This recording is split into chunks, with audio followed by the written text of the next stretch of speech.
nakubwiye ati nanjye katubashe ko twakwinjirana mu gafilme kacu k'uyu munsi nta gukererwa. Aracyari Stephen's Production urumva kuri mikrofone hamwe nande bayise agasobanure timebox.com. Bitumenya ko 20th Fox barimo baratuzanira gatanu kuri gatanu. Tugiye kwa twakwinjira muri filme yacu nakubwiye ati ni final chapter 3 twita dusoza n'agafilme kacu we do this fast nakubwiye. Nagara cyari 20th Fox barimo baratuzanira gusa. Ababo babise ngwiki. Icyubona ayo mabara itumenya ko babise mavo.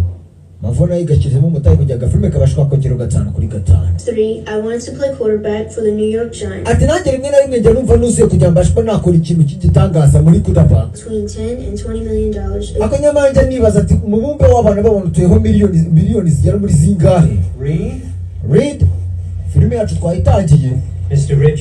Mr. Richard Earth to Richards. After Richard niho bahamagara. Gatekereza yapfuye amatwi we baraseka. Sabu nyihanganira.